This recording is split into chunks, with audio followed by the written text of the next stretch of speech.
بسم اللہ الرحمن الرحیم۔ اٹھو مسلمانوں، اپنے مقدر جگا لو، نماز ادا کر کے اپنے اللہ کو منا لو۔ کھول کے دیکھ چشم دل آتا ہے لطف کیا نماز میں، ہر طرف آتا ہے نظر نور خدا نماز میں۔ دوستو برخوردارو، نجات کا آخری اشرہ، چند دن اس کے بھی باقی ہیں، تو یہ رحمتوں اور برکتوں والا مہینہ اب اختتام پذیر ہے۔ تو ہم سب کو اللہ توفیق دے کہ ہم ایسے ہی مسجدوں کو رمضان کے بعد بھی آباد رکھیں۔ تو نماز ادا کرنے کے بعد اللہ کے ناموں کا ورد کیا کرو۔ جب اللہ کے ناموں کا ہم ورد کریں گے تو پھر اللہ ہمارے ہر کام خیر و عافیت سے انجام دے گا۔ یا قہاروں کی تسبیح کیا کرو، پھر اللہ آپ کے ہر کام میں آسانیاں پیدا کر دے گا۔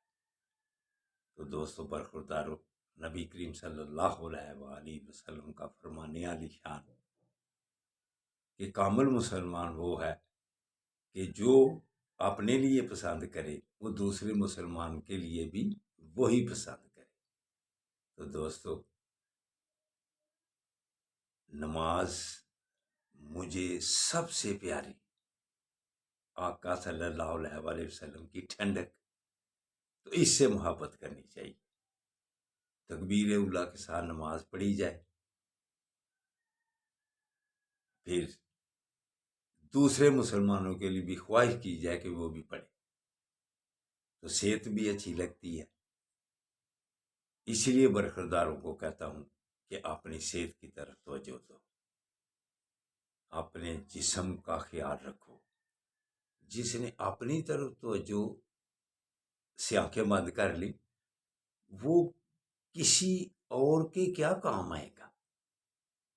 دوستو، اگر نماز کی ادائیگی بھی صحیح کرنی ہے تو صحت کے ساتھ، اگر کاروبار صحیح کرنا ہے صحت کے ساتھ، معاشرتی معاملات نپٹانے ہیں کہ تو صحت کے ساتھ، تو سب سے پہلے آپ اپنی صحت کی طرف توجہ دیں، پھر اللہ کی مہربانی سے آپ کے سارے کاموں میں آسانی اللہ پیدا کر دے گا۔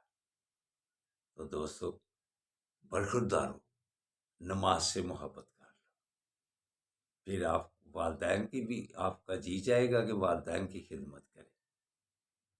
تو اٹھو، نوافل کی ادائیگی میں بھی زیادتی کیا کرو، اچھی اخلاق کر لو اور نوافل زیادہ پڑھا کرو، درود پاک کی بھی کثرت کرو۔